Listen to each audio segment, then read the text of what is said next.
두세 사람이 내 이름으로 모인 곳에 주께서 함께 하시겠다고 말씀하셨습니다. 오늘 이 자리는 주의 이름으로 인하여 모인 자리입니다. 주님께서 함께 하셔서 이곳에 모인 사람 한 사람 한 사람의 그 심령 가운데 주님의 마음이 부어지게 하시고 주의 뜻이 깨달아지게 하여 주시옵소서. 예수님 이름으로 기도드리옵나이다. 아멘. 오늘 말씀은 누가복음 7장입니다. 누가복음 7장 18절부터 23절까지 말씀입니다.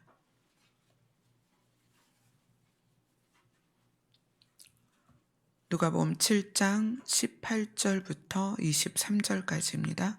같이 읽겠습니다. 시작.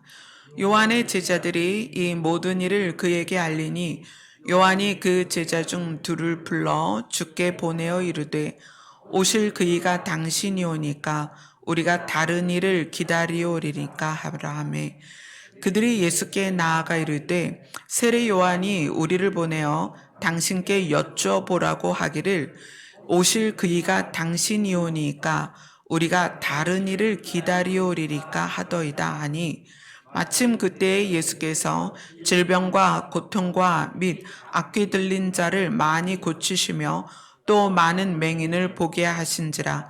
예수께서 대답하여 이르시되 너희가 가서 보고 들은 것을 요한에게 알리되 맹인이 보며 못 걷는 사람이 걸으며 나병 환자가 깨끗함을 받으며 귀먹은 사람이 들으며 죽은 자가 살아나며 가난한 자에게 복음이 전파된다 하라. 누구든지 나로 말미암아 실족하지 아니하는 자는 복이 있도다 하시니라. 아멘. 변화산 기도에 대해서 우리가 쭉 보다가 이제 오늘 6월 첫 주에 누가복음 7장 오늘 읽은 본문을 함께 나누게 되었습니다. 제가 5월 한 달 금식을 하고 여러분 안에 그런 기대가 있을 거예요. 도대체 목사님이 금식하면서 어떤 은혜를 받았을까? 하나님께서 뭐라고 말씀하셨을까? 또 저는 저대로 금식을 명령하실 때에는 금식에 순종하면서 저는 저대로의 하나님을 향한 기대가 있습니다. 저를 무릎 꿇게 하실 때에 하나님 저에게 무엇을 말씀하실까? 순종하되 하나님이 말씀하심을 듣게 하시고 하나님께서 알리고 싶으신 것에 대해서 깨닫게 하여 주시옵소서. 그런 마음으로 하나님 앞에 순종을 합니다. 한 달의 기도를 과정을 지나가면서 계속 하나님께서 집중하게 하신 부분이 있어요. 그래서 오늘 그것을 여러분들하고 나눌 거예요.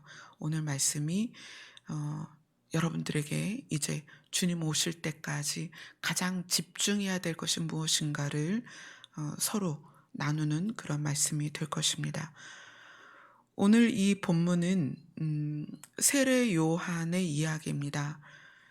세례 요한은 어쩌면 성경에서 구약과 신약을 넘나들면서 조명되고 예언되고 계시됐던 사람들 중에 가장 중요한 사람이라고 생각이 돼요. 이 세례 요한은 예수님 자신도 그렇게 이야기를 하셨죠. 이 땅에서 여자가 난 사람들 중에 세례 요한보다 큰 사람이 없다, 이렇게 얘기를 해요. 그 사람의 가치, 그 사람이 이 땅에 와서 짧은 인생을 사는 동안 그가 이루어낸 일, 그것의 가치가 그렇게 중요했다는 거예요. 사람의 가치는 하나님이 주신 생명이라는 가치는 동등하지만 그 사역에 있어서의 가치는 여자가 낳은 사람들 중에 가장 큰 일을 했다라고 예수님이 인정한 사람이죠. 그에 대한 계시를 한번 보도록 하겠습니다. 말라기로 가겠습니다. 말라기 4장 4절에서 6절까지입니다. 말라기 4장은 우리가 지난주에도 엘리야를 나누기 위해서 봤던 부분이죠. 말라기 4장 4절로 6절을 같이 읽겠습니다. 시작. 너희는 내가 호렙에서 온 이스라엘을 위하여 내 종 모세에게 명령한 법, 곧 율례와 법도를 기억하라. 보라, 여호와의 크고 두려운 날이 이르기 전에 내가 선지자 엘리야를 너희에게 보내리니 그가 아버지의 마음을 자녀에게로 돌이키게 하고 자녀들의 마음을 그들의 아버지에게로 돌이키게 하리라. 돌이키지 아니하면 두렵건대 내가 와서 저주로 그 땅을 칠까 하노라 하시니라. 구약이라는 하나님의 율법을 통한 약속을 사람들에게 주셔서 하나님의 계획을 이루시고자 했던 그 구약의 말씀을 마무리하면서 하나님께서는 누구에 대하여 계시를 하시냐면 선지자 엘리야를 너희에게 보낼 것이다. 그 선지자 엘리야가 했던 일은 아버지의 마음을 백성에게로, 또 백성의 마음을 아버지에게로, 또 아버지의 마음을 자녀에게로, 자녀의 마음을 아버지에게로 돌이키게 했던 그 선지자 엘리야를 다시 보낼 거다. 그런데 어떤 날 앞서서 여호와의 크고 두려운 날이 이르기 전에, 심판이 오기 전에 내가 선지자 엘리야를 너희에게 보낼 것이다. 그런데 예수님은 그 선지자 엘리야가 누구다? 세례 요한이다. 이렇게 얘기를 해요. 세례 요한은 구약의 성경을 마무리하는 시점에서 하나님께서 그를 보내겠다라고 계시를 한 굉장히 중요한 사람이에요. 또 세례 요한은 여기에만 나와 있는 것이 아니라 이사야에도 나옵니다. 이사야 40장으로 갑니다. 이사야 40장 3절에서 5절입니다. 같이 읽겠습니다. 시작. 외치는 자의 소리여 이르되 너희는 광야에서 여호와의 길을 예비하라. 사막에서 우리 하나님의 대로를 평탄케 하라. 골짜기마다 도두어지며 산마다 언덕마다 낮아지며 고르지 아니한 곳이 평탄하게 되며 험한 곳이 평지가 될 것이요 여호와의 영광이 나타나고 모든 육체가 그것을 함께 보리라. 이는 여호와의 입이 말씀하셨느니라. 여호와께서 오실 것인데 그 길을 예비하는 자의 소리가 있을 것이다. 어디에서? 광야에서. 그래서 예수님이 요한에 대해서 광야에서 외치는 자의 소리다. 이렇게 이야기를 하죠. 자, 그 다음에 이사야 61장으로 갑니다.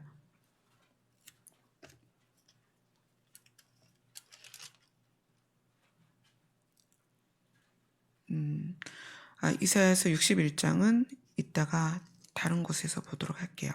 자, 이사야서나 말라기에서 세례 요한에 대하여 계시하고 하나님께서 예언을 이스라엘 백성들이 알도록 주셨습니다. 그래서 이스라엘 백성들은 누구를 기다리고 있었냐면 엘리야가 올 것이다 라고 늘 기대하고 기다리고 있었어요. 근데 그 엘리야가 누구다? 예수님은 분명하게 그것이 세례 요한이다 이렇게 얘기를 했습니다. 그리고 세례 요한은 엘리야가 했던 것처럼 엘리야가 바알의 선지자들과 맞짱 뜰 때 이스라엘 백성들에게 얘기해요. 선택해라. 너희가 바알을 선택할 것이냐 하나님을 선택할 것이냐. 그래서 이스라엘 백성들이 하나님 앞에서 하나님의 이름을 부르고 하나님이 우리의 신이다라는 것을 인정했을 때 하나님은 하늘에서 3년 6개월 만에 비가 내리게 하셨습니다. 그것과 똑같이 세례 요한은 이 세대에 무엇을 했냐면 회개해라. 하나님의 심판이 있을 것이다. 너희들은 너희의 죄를 회개하고 세례를 받고 깨끗하게 되어서 하나님을 향하여 나아가라. 이것이 세례 요한의 사역입니다. 이 세례 요한의 사역이 누가복음 이 초반부터 쭉 나와요. 근데 이 누가복음은 정말 세례 요한에 대해서는 특별한 책이에요. 누가복음 1장으로 한번 가볼게요. 이 누가라는 예수님의 제자는 세례 요한에 대해서 아주 세밀하게 적고 있는데 다른 성경에는 없어요. 그런데 이 누가만 이 세례 요한의 출생의 비밀들을 풀어놓고 있습니다.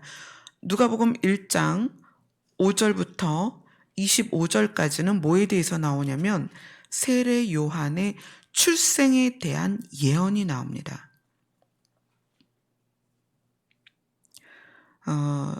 누가복음 1장 13절을 같이 읽겠습니다. 시작. 천사가 그에게 이르되 사가랴여 무서워하지 말라. 너의 간구함이 들린지라. 내 아내 엘리사벳이 내게 아들을 낳아 주리니 그 이름을 요한이라 하라.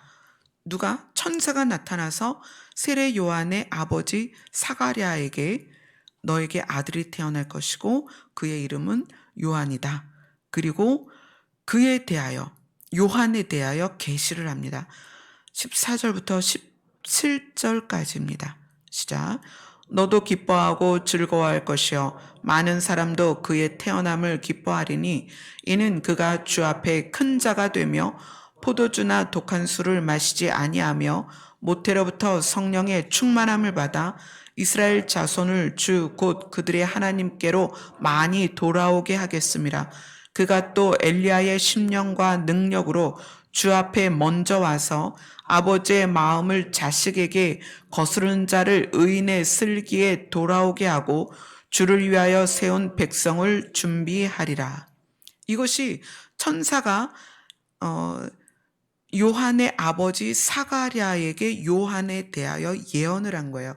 이 예언은 아까 우리가 읽었던 이사야나 말라기에 포함된 내용을 천사가 그대로 사가랴에게 전해줍니다.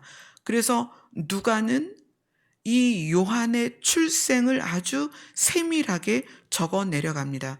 그 이후에 보면 실제로 요한이 출생하는 장면이 나오죠.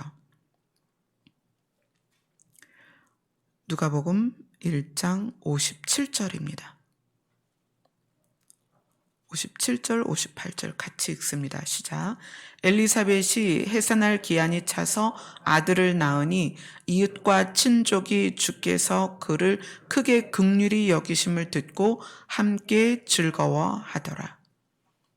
자, 그렇게 태어난 요한에 대하여 이제 사가랴에게 하나님의 영이 임해서 사가랴가 이 아이에 대해서 예언을 합니다.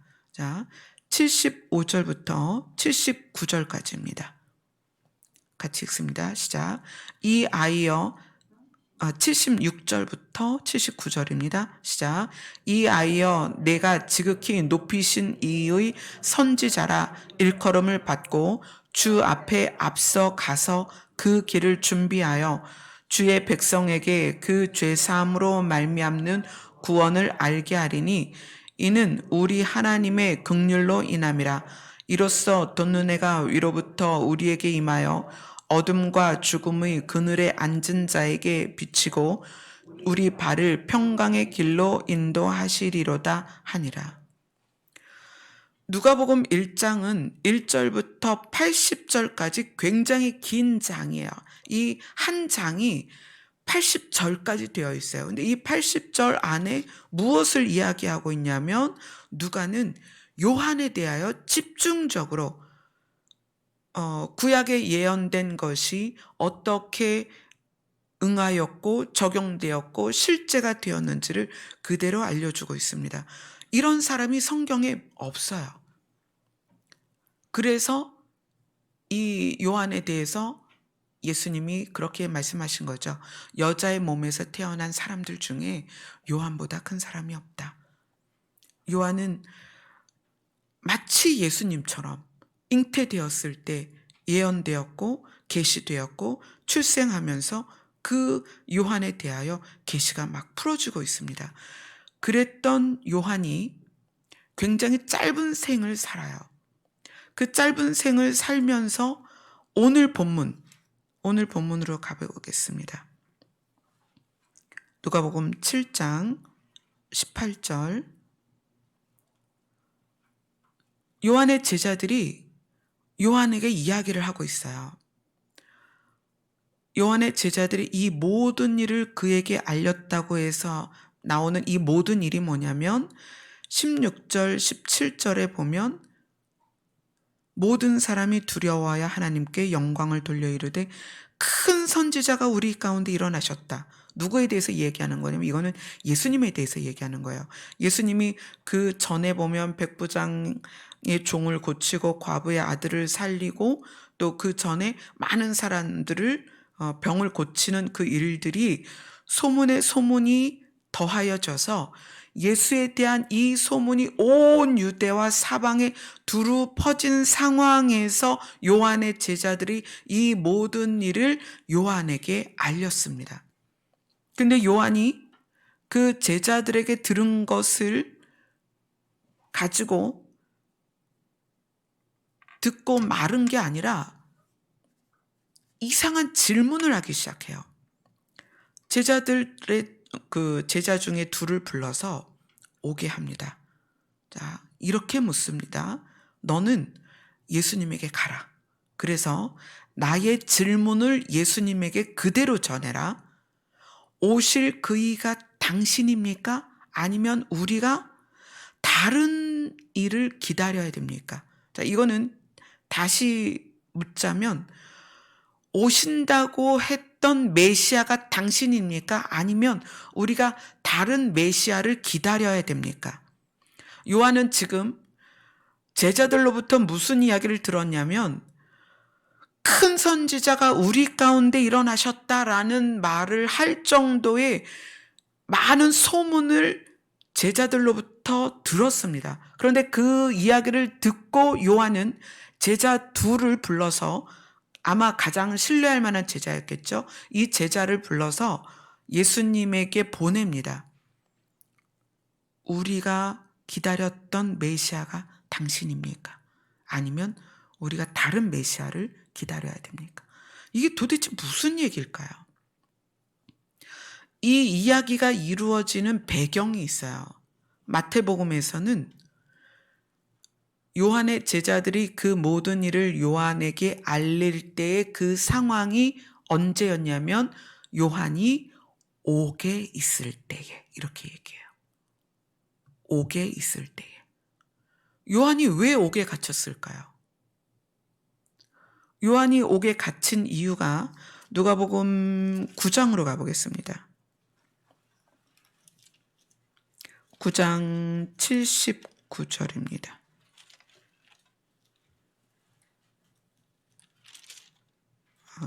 누가복음 9장 79절이 아니고요. 7절에서 9절까지 보겠습니다.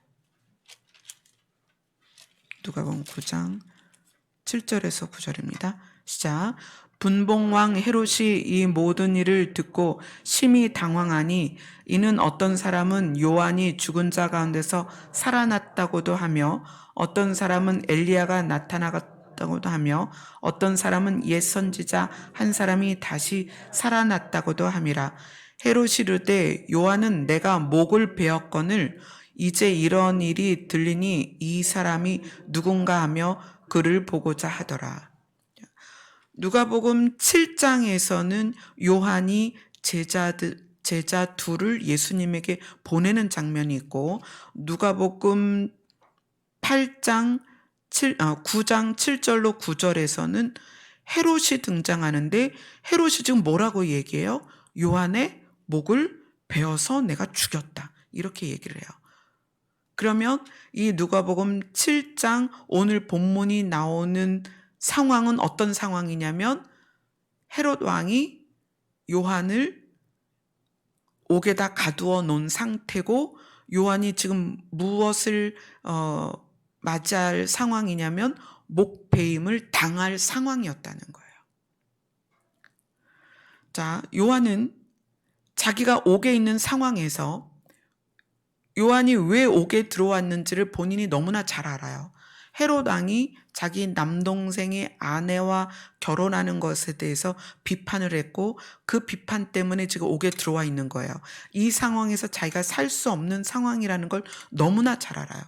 이러한 상황에서 요한이 자기 제자 둘을 데리고 이야기를 하는 거예요.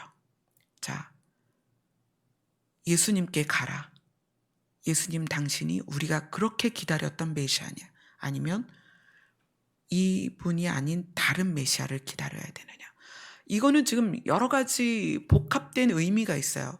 뭐냐면 요한이 기다렸던 메시아에 대한 요한의 어떤 그 기대가 있었을 거예요. 요한은 자기가 지금 옥에 갇혀 있는 이 상황이 헤롯 왕이라는 이방에게 통치를 받고 있는 이스라엘의 상황에서 어쩌면 요한은 내가 이렇게 감옥에 가두어져 있는 이 상황에서 당신이 정말 메시아라면 나를 꺼내줄 수도 있지 않겠느냐라는 막연한 기대가 있었을 거예요. 또 하나는 어떤 거냐면 요한이 옥에서 만약에 죽는다면 예수님이 진짜 메시아일 거예요. 왜냐하면 요한의 사역이 뭐예요? 메시아의 길을 예비하는 자예요. 그런데 요한의 질문에 대하여 예수님이 맞아, 내가 그 메시아가 아니고 오실 메시아가 따로 있어 라고 대답을 했다면 요한은 이 옥에서 죽지 않았을 거예요. 무슨 얘기인지 아시겠죠? 요한은 메시아의 길을 예비하는 자예요. 그 사명을 가지고 태어났어요. 자기에게 하나님이 주신 그 계시를, 예언을 알고 있기 때문에 자기의 사명이 뭔지를 알아요. 근데 지금 옥에 갇혀 있습니다. 만약에 이 옥에서 죽는다면 자기의 사명이 끝나는 거잖아요. 그러니까 예수님께 묻는 거예요. 예수님, 당신이 진짜 메시아입니까? 아니면 내가 다른 메시아를 기다려야 됩니까? 만약에 다른 메시아가 온다면 요한은 이 옥에서 죽지 않을 거예요. 그 메시아의 길을 예비를 해야 되니까.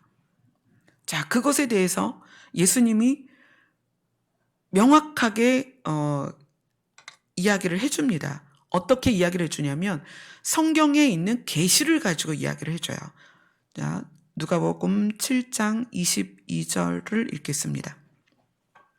자, 예수께서 대답하여 이르시되 너희가 가서 보고 들은 것을 요한에게 알리되 맹인이 보며 못 걷는 사람이 걸으며 나병 환자가 깨끗함을 받으며 귀먹은 사람이 들으며 죽은 자가 살아나며 가난한 자에게 복음이 전파된다 하라. 예수님이 왜 이 말씀을 하셨냐면 너가 메시아의 길을 예비하는 자라는 것을 이미 구약에서 너에게 계시를 하셨고 내가 누구인지를 구약에서 계시한 대로 설명을 해주겠다. 이 얘기예요. 이사야로 가겠습니다. 이사야 35장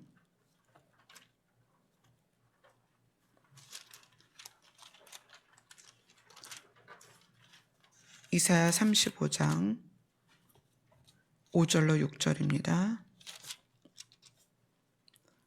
같이 읽겠습니다. 시작. 그때에 맹인의 눈이 밝을 것이며 못 듣는 사람의 귀가 열릴 것이며 그때에 저는 자는 사슴같이 뛸 것이며 말 못하는 자의 혀는 노래하리니 이는 광야에서 물이 솟겠고 사막에서 시내가 흐를 것임이라. 이것이 장차 오실 메시아에 대한 계시입니다. 예수님이 이것을 인용하면서 내가 그다라고 말씀을 하시는 거예요. 그리고 아까 보려고 했던 이사야 61장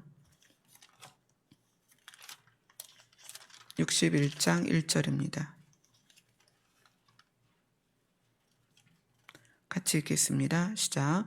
주 여호와의 영이 내게 내리셨으니 이는 여호와께서 내게 기름을 부으사 가난한 자에게 아름다운 소식을 전하게 하려 하심이라.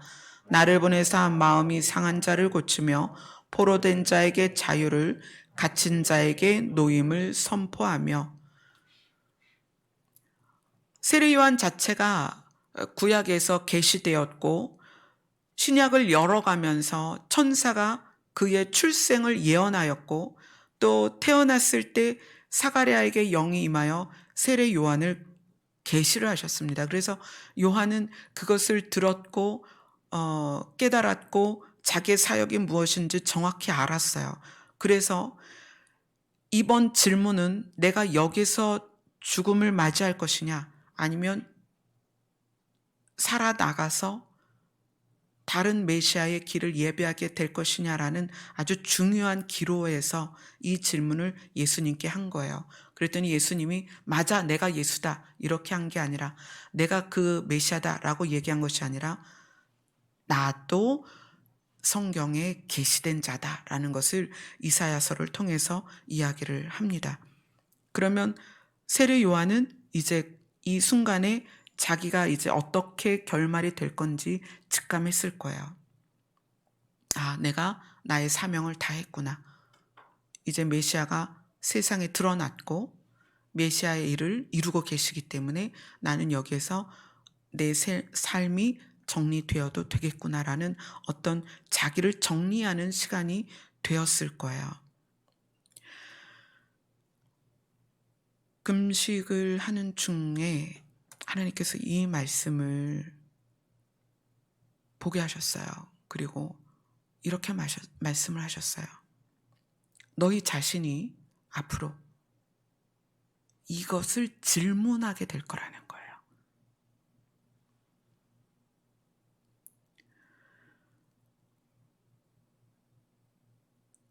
오실 그이가 당신이 오니까 아니면 우리가 다른 일을 기다리오리까.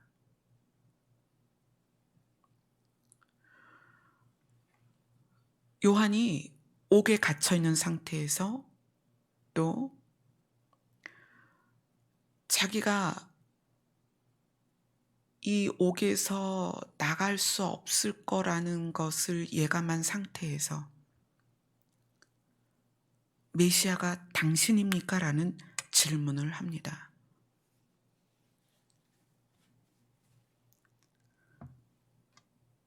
이것이 우리 성도들에게 앞으로 있을 일이에요.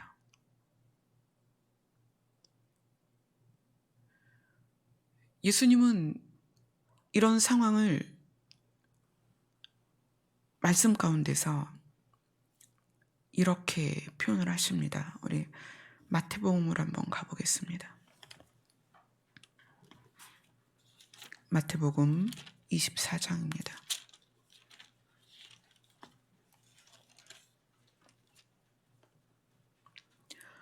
(24장) 5절을 같이 읽겠습니다. 자, 많은 사람이 내 이름으로 와서 이르되 나는 그리스도라 하여 많은 사람을 미혹하리라. 그리고 24장 23절로 26절까지입니다. 시작. 그때 사람이 너희에게 말하되 보라 그리스도가 여기 있다 혹은 저기 있다 하여도 믿지 말라.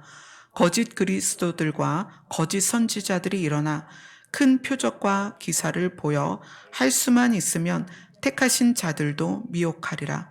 보라 내가 너희에게 미리 말하였노라. 그러면 사람들이 너희에게 말하되 보라 그리스도가 광야에 있다 하여도 나가지 말고 보라 골방에 있다 하여도 믿지 말라. 예수님이 왜 이것을 지금 말씀하고 계시냐면 우리가 징조로서의 재난과 환란으로 들어가는 초입에 있어서 지금 세례 요한은 목이 베이기 전에 옥에 있을 때요. 그 옥에서 외부와 차단되고 자기 자신을 돌볼 수 없는 그런 상황에서 죽음을 앞두고 두려움 가운데에서 자기 생명이 이제 얼마 남지 않았고 헤롯 왕의 손에 자기의 생명이 달려있는 그 상황에서 그가 확인하고 싶었던 건 메시아예요. 예수님 당신이 메시아입니까? 내가 만약 당신의 길을 예비하는 자로서 내 사명이 끝났다면 여기서 죽어도 괜찮습니다. 왜냐하면 메시아 길을 예비하는 것이 자기의 사역이니까. 또 한편으로는 두려움이라는 거예요. 두려움. 내가 이 옥에서 헤롯 왕을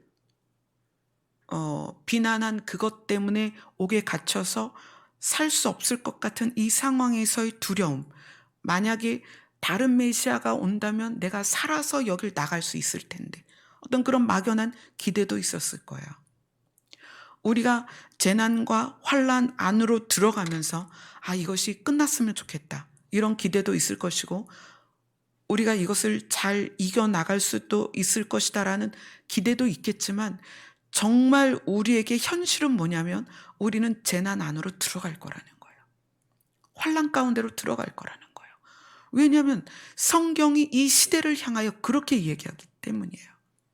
그럴 때에 우리에게 나타나는 현상 중에 뭐가 있냐면 두렵기 때문에 의지하고자 하는 대상을 찾는다는 거예요.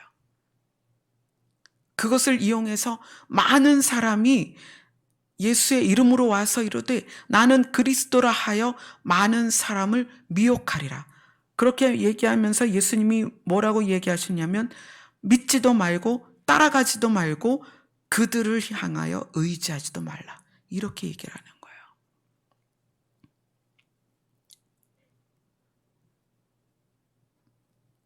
금식이라는 것은 생명을 걸고 하는 거예요, 사실은. 생명을 걸고 모든 것을 공급을 끊고 하나님 앞에 있을 때에 하나님께서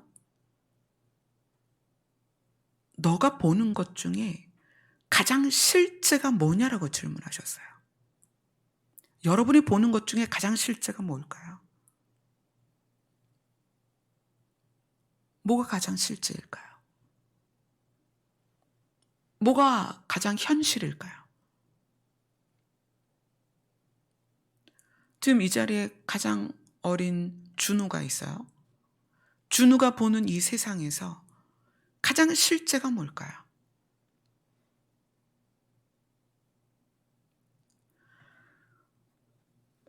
누가복음에서 우리가 읽은 본문 중에서 쭉 지나다 보면 예수님이 무엇에 대해서 이야기하시냐면 누가복음 7장 28절에 보면 예수님이 그러세요. 내가 너희에게 말하노니 여자가 낳은 자 중에 요한보다 큰 자가 없다. 그렇게 얘기해요. 이거는 세상에서 계시되고 예언되어서 메시아의 길을 예비한 이 요한이 사람으로서는 가장 큰 일을 했다. 이렇게 얘기를 하시는 거예요. 그러나라고 하면서 말씀을 이어가십니다. 예수님이. 누가복음 7장 28절 그러나부터 같이 읽겠습니다. 시작. 그러나 하나님의 나라에서는 극히 작은 자라도 그보다 크니라 하시니라. 그 얘기는 뭐냐면 이 땅에서 가장 큰 업적을 세운 오실 초림하시는 메시아의 길을 예비한 어긋난 하나님과 사람과의 관계를 회복시킨 엘리야의 영을 가지고 나타나서 사역을 한 그 요한보다 더 큰 사람은 이 땅에 없다. 그러나 하나님의 나라는 어린아이도 요한보다 크다는 거예요.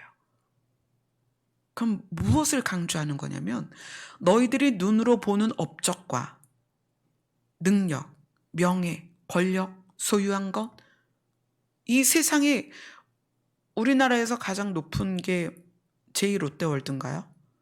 그러한 것보다도 더 실제가 뭐냐면 하나님의 나라라는 거예요.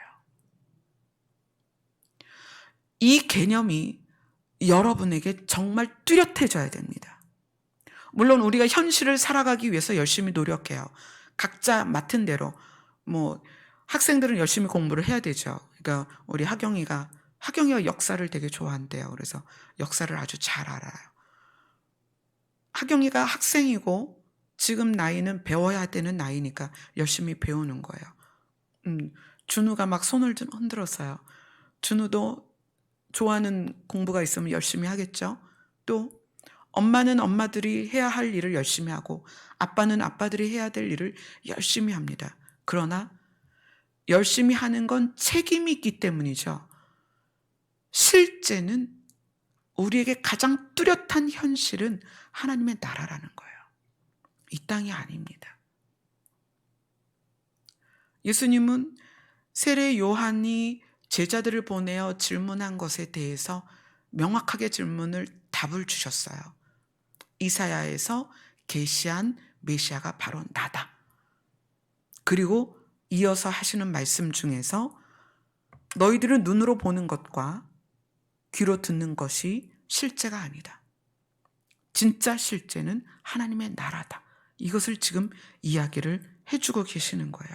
그래서 사람을 따르지 말아라. 마지막 때에 너희들이 정말 두려운 일들을 많이 경험할 것인데 그 두려운 상황에서 사람들이 너희들을 인도하려고 할 것이다. 실제로 지금 여러분들이 그런 심리를 가지고 있다는 거예요.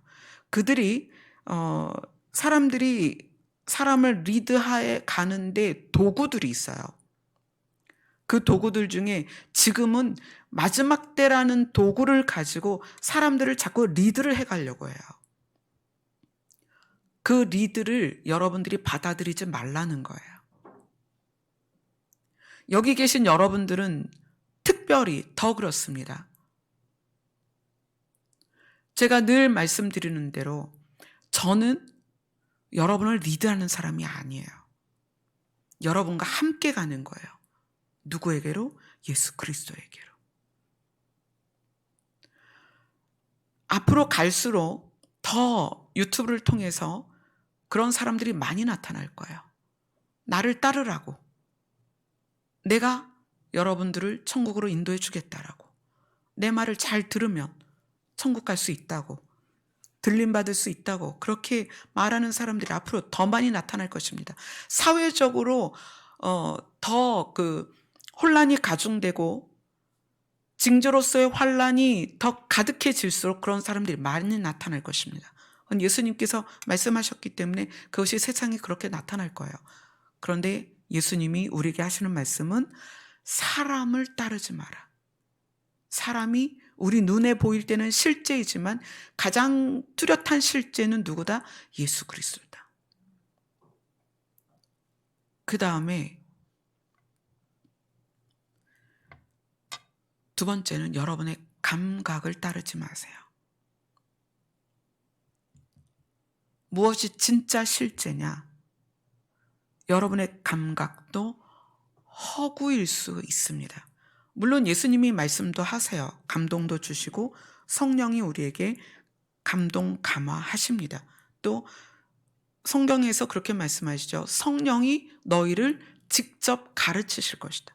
너희가 따로 배우지 않아도 된다. 이렇게 말씀하세요. 그래서 성령께서 우리를 가르치시고 예수님이 우리에게 감동하시고 말씀하시고 하나님이 우리에게 음성을 들려주시는 게 맞습니다. 그러나 우리가 듣고 느끼는 것이 100%다 하나님께로서 온 거냐? 그렇진 않다는 거예요. 이게 굉장히 우리가 이 시대에 주의해야 될 거라는 거예요. 가끔 그런 분들이 있어요. 저에게 찾아오시는 분들 중에, 연락을 주시는 분들 중에 하나님께서 이렇게 감동하셨다. 그래서 목사님을 가라고 했다. 그래서 저에게 어떤 거를 이렇게 막 요구를 해요. 그런 분들이 꽤 있습니다. 그렇게 연락을 자주 받아요. 자, 그러면 동일한 하나님께서 그분에게만 그렇게 했겠냐는 거예요. 저에게도 감동을 하시겠죠. 그래서 저는 그렇게 분별을 합니다. 어떤 분들이 내가 하나님께 감동을 받았으니까 당신은 이렇게 해야 됩니다라고 저한테 오세요. 근데 저는 동일한 하나님이시라면 저에게도 그렇게 감동을 주시지 않겠습니까? 저도 감동을 받으면 동일한 감동이 검증이 되니까 그렇게 하겠습니다. 이렇게 얘기를 해요. 그런데 그렇게 동일한 감동이 주어지는 경우가 많지는 않아요. 그래서 저는 여러분들에게 그거를 조심하시라는 거예요. 시대적인 감동이나 말씀을 열어주시는 것에 대해서는 신뢰할 만한 것들이 좀 많이 있어요. 그런데 어디를 가라, 누구를 찾아가라, 그에게 뭘 요구해라, 또 뭐 어디 가서 뭘 해라, 뭐 이런 감동들 있잖아요. 여러분, 그런 거는 굉장히 위험해요. 마치 사람들이 무당을 찾아가서 뭐 어느 쪽으로 이사를 가야 되느냐, 어떤 직장을 가야 되느냐, 어느 학교를 가야 되느냐, 어떤 직업을 찾아야 되느냐, 누구를 만나면 좋겠느냐, 뭐 이런 말들처럼 하나님은 사실은 그런데 그렇게 계시하는 적이 거의 없어요. 자, 그러면 우리가 그동안 얘기했던 기준을 한번 생각해 봅시다. 자, 하나님의 뜻은 무엇입니까? 우리를 살리는 것이다. 우리가 살아난다는 건 무엇입니까? 우리가 하나님의 나라에 가는 것입니다. 그러면 하나님은 우리를 어떻게 인도하시느냐? 예수 그리스도를 뚜렷이 바라보고 예수 그리스도에게 집중해서 우리가 예수 그리스도를 따라가도록 계시하십니다. 사람을 따르도록 하지 않아요. 사람에 의하여 무엇을 이루지 않는단 말이에요. 하나님은 우리에게 계시하실 때 우리를 어떻게 인도하시느냐? 예수 그리스도를 따라가게 하신다는 거예요. 그래서 우리가 감동을 받았다, 또는 예언을 들었다, 또는 꿈을 꾸었다, 뭐 이러한 계시를 받았다, 이러한 것들을 쭉 나열해서 이것이 예수 그리스도에게 집중하게 하느냐, 사람을 따라가게 하느냐, 내가 예수 그리스도를 바라보게 하느냐, 사람을 바라보게 하느냐, 내가 예수 그리스도를 추구하게 하느냐, 어떤 방법을 추구하게 하느냐, 이것을 좀 분리하고 구분하라는 얘기예요. 검증하세요. 스스로가 받은 감동과 느낌과 감각들 중에서 어떤 꿈이나 어떤 음성을 들었다, 이런 것들을 성경을 가지고 검증하셔야 됩니다. 그것에 의해서 여러분 흔들리지 마세요. 차라리 그것이 무엇인지 모르겠으면 그냥 덮어두세요.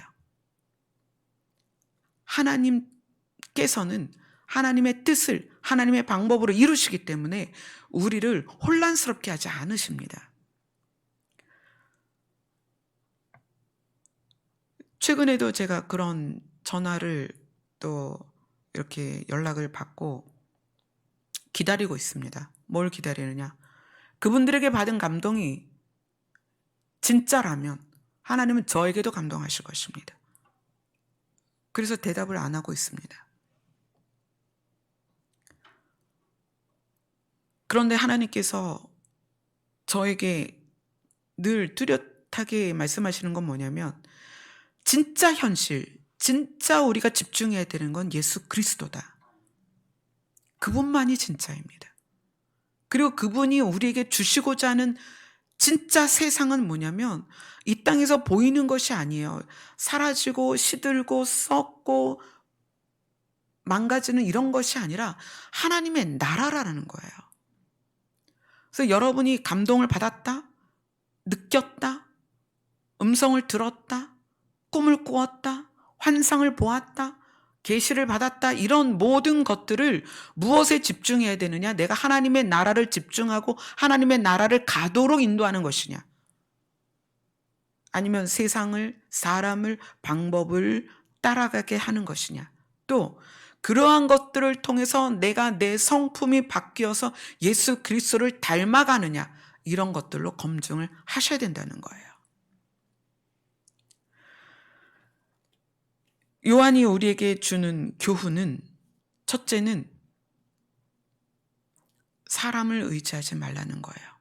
두 번째는 우리의 감각을 의지하지 말라는 거예요.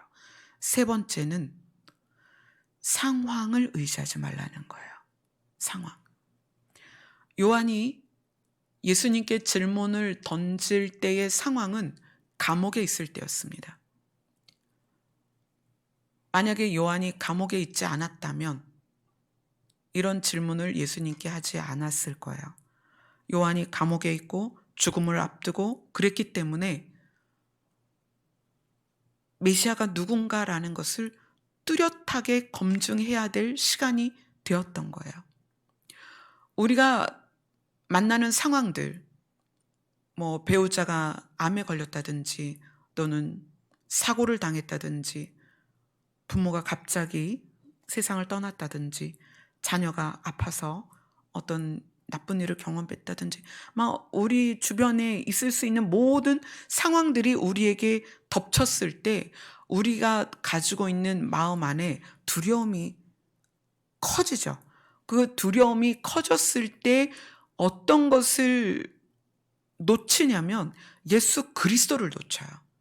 두려움이 생기면 예수 그리스도를 놓쳐요. 그래서 어떻게 해야 되지? 왜 나한테 이런 일이 있지? 이건 뭐냐면 우리의 기준과 방향과 우리의 최종 목적지를 잃어버렸기 때문에 그래요. 우리가 길을 가다가 길을 잃어버리면 두리번거리잖아요. 어디로 가야 되지? 내비게이션을 켜야 되고 사람들에게 물어야 됩니다. 두려움은 우리의 길을 잃게 만들어요. 그래서 여러분들이 여러분의 주변의 상황에 집중되지 말아야 됩니다. 찬미가 지금 서울대병원에 입원한 상태예요. 원래 입원할 때는 2주 정도 입원할 예정이었는데 오늘 아침에 통화하니까 선생님께서 한 3주 정도 있자고 얘기를 한다고 그래요. 그래서 그 3주 동안에 이제 찬미의 질병의 원인, 지금 이제 약을 먹고 있는데 진짜 원인이 뭔지를 의사 선생님이 이제 좀 밝히고 싶으신 거예요. 그래서 작년에도 입원했다가 원인을 못 밝혔는데 올해는 이제 의사 선생님이 좀 더 정밀히 진단을 해서 원인을 좀 찾자. 왜 몸이 굳고 근육이 자꾸 위축이 되고 그러는지 원인을 찾자. 그렇게 해서 입원을 해서 3주 정도 있을 예정이에요. 근데 오늘 아침에 통화를 하면서 찬미가 그런 얘기를 해요. 엄마, 내가 어제 기도를 하고 싶어서 기도를 하고 나서 느낀 생각이 내가 내 상황에 너무 집중했었던 것 같아. 이렇게 얘기를 하는 거예요. 엄마, 내가 내 상황에 너무 집중했었던 것 같아. 기도하면서 마음이 너무 편해졌어. 그러면서 아주 기쁜 마음으로 전화를 했어요. 세례 요한이 그렇게 구약에 계시됐던 인물이었지만 예수 그리스도의 오심을 준비하는 여자가 낳은 사람 중에 가장 큰 사람이었지만 상황에 집중되었을 때 그는 예수 그리스도가 누구인지를 찾아야 되는 상황이 됐다는 거예요. 진짜 당신이 메시아냐는 것을 확인해야 되는 상황이 왔다는 거예요. 우리가 그렇습니다. 우리가 우리 상황을 보게 되면 정말 내가 믿는 예수님이 정말 신이신가? 하나님이 정말 계신가? 이것을 의심할 수밖에 없는 상황이 와요. 제가 고난을 겪을 때마다 제 주변에서 저에게 했던 말들이 그런 거예요. 네가 믿는 하나님이 진짜냐? 하나님 믿는데 왜 그런 일이 있느냐?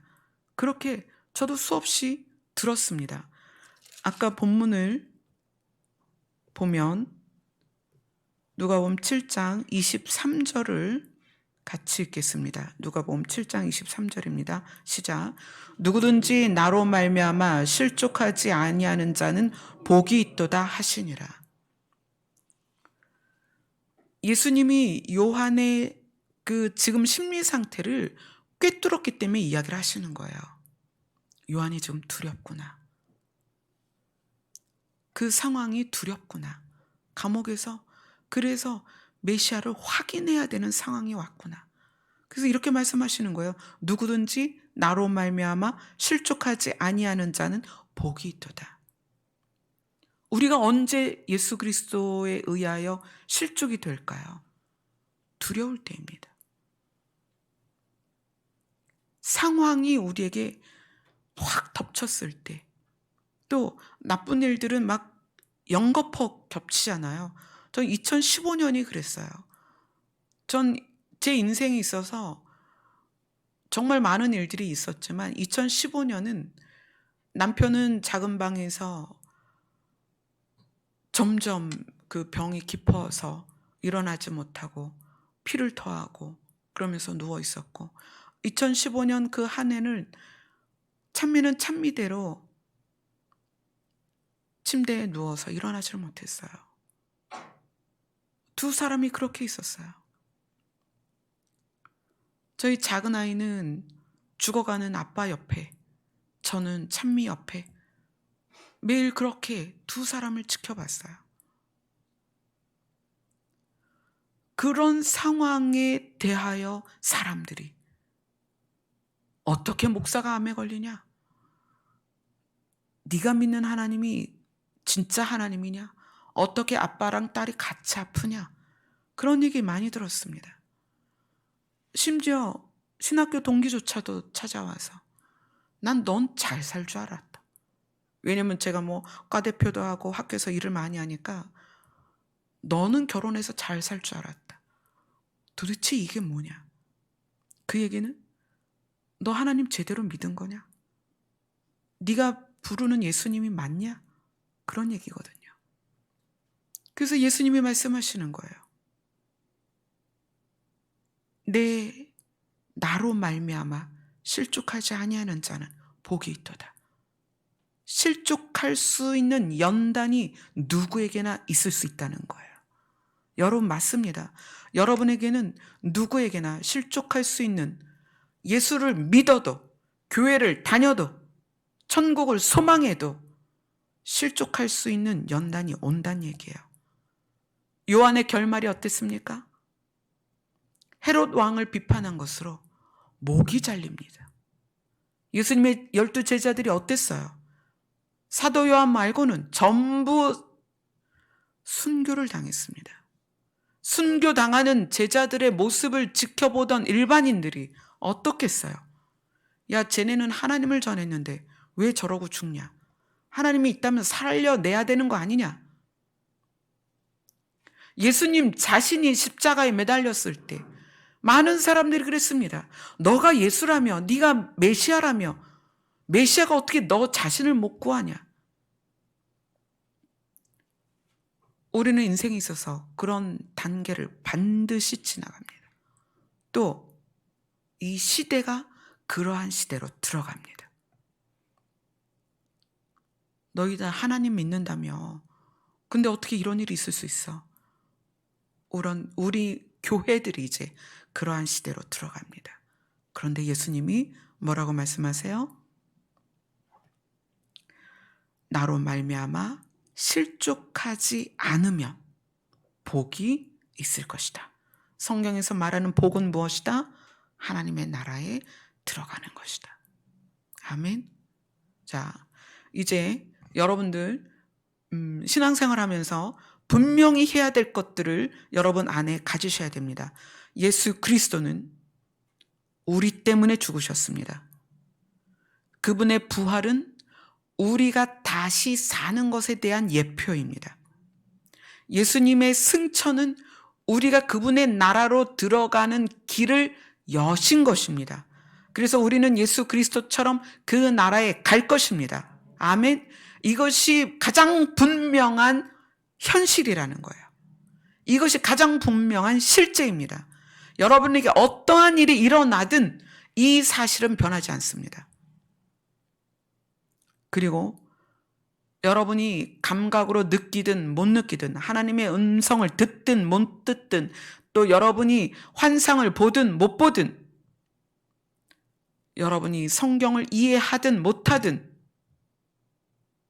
여러분은 예수 그리스도의 피값으로 생명을 샀습니다. 아멘. 이것이 흐려지면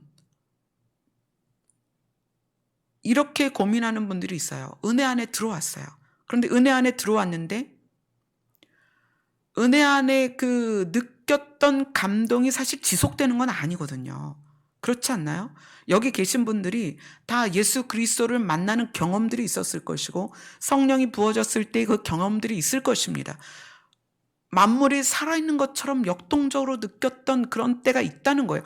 그러나 그것이 지속되느냐? 그렇지 않습니다.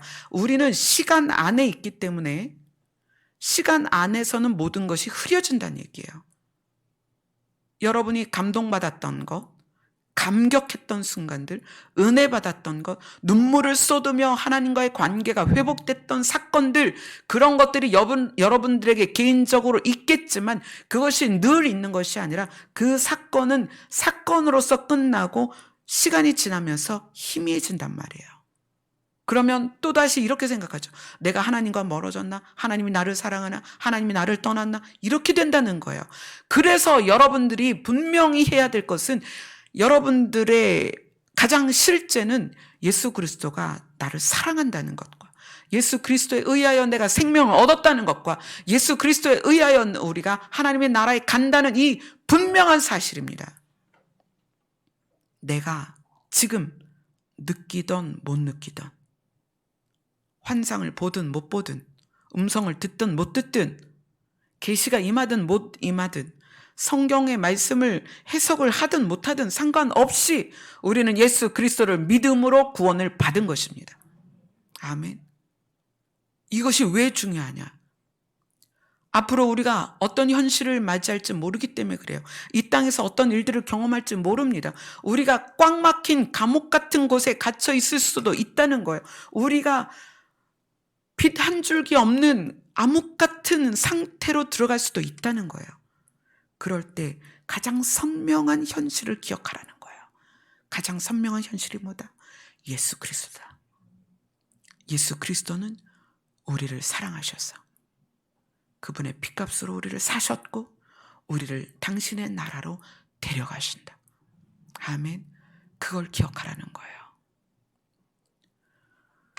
이것이 이번에 제가 한 달 동안 금식하는 동안에 하나님께서 계속 저에게 말씀하신 부분이에요.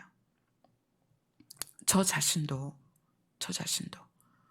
강단에서 기도할 때 감동이 있을 수도 있지만 아무 감동이 없을 때도 있습니다. 영으로서 저에게 감각적으로 느끼게 다가오실 때도 있지만 그렇지 않을 때도 많다는 거예요. 여러분이 생각할 때는 우리 목사님은 하나님의 음성을 매일 듣고 환상도 매일 보고 막 그럴 것 같죠? 안 그래요. 그렇지 않을 때가 더 많다는 얘기예요. 그럼 그렇지 않을 땐 하나님이 나를 떠났나? 내가 무슨 죄를 지었나? 이렇게 제가 생각하느냐? 그렇지 않다는 거예요. 저는 가장 선명한 현실을 붙잡고 있습니다. 그게 무엇이다? 예수 그리스도다. 여러분이 이것을 놓치지 말으셔야 됩니다.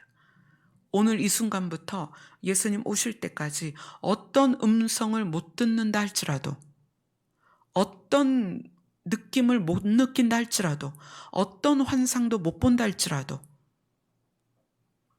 가장 선명하게 여러분이 붙들어야 되는 건 예수 그리스도다. 아멘. 아멘. 기도하겠습니다.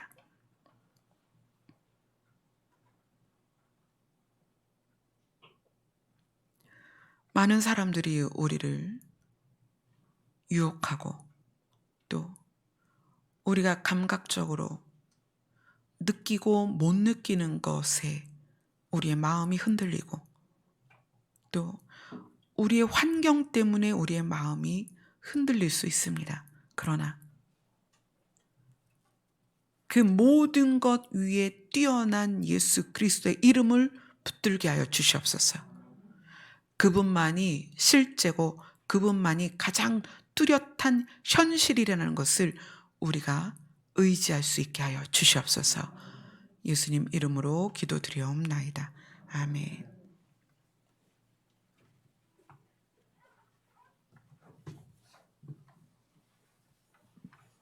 우리의 길과 진리와 생명이 되시는 예수님을 찬송하겠습니다.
사모하는 예수님.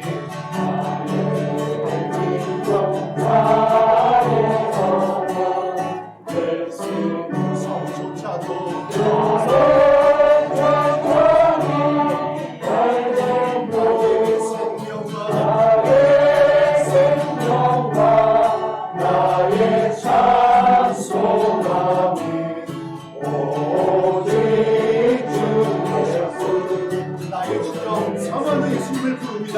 나의 진정 사모하는 예수님.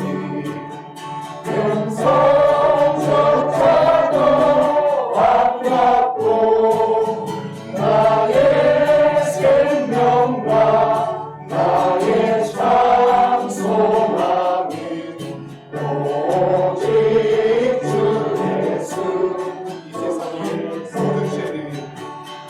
이 세상의 모든 죄를 만지시는 주의 보혈. 성자 예수 귀한 피 찬송하고 찬송하세. 주님 앞을 멀리 떠나 길을 고행할 때에 나의 길을 따라오사 진리로 다져보라도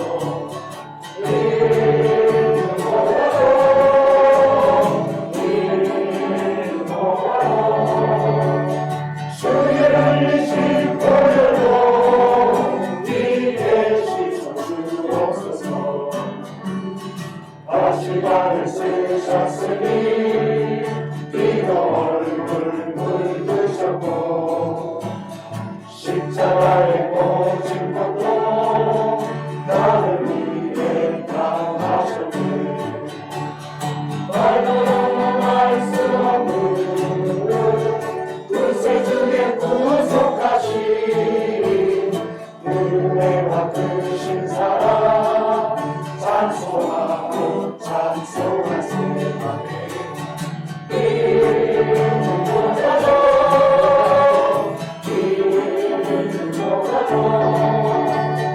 주의 흘리신 보혈로 기게 씻어주옵시고 아버지를 멀리 떠나 많은 길을 저버리고 여러 가지 죄악으로 주고받지 되었으니 물 같은 것 가지고는 씻을 수가 아주 없네. 주여 귀한 몸의 피로 나를 정결케 하옵소서.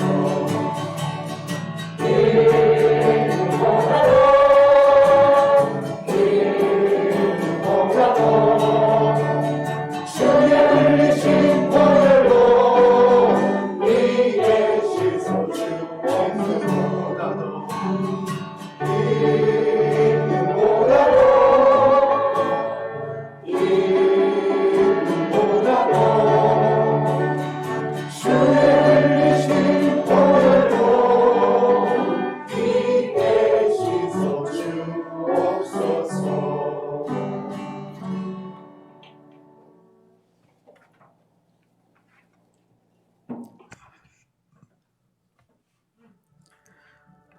사람은 사람을 인도할 수 없습니다. 왜냐하면 사람 자신이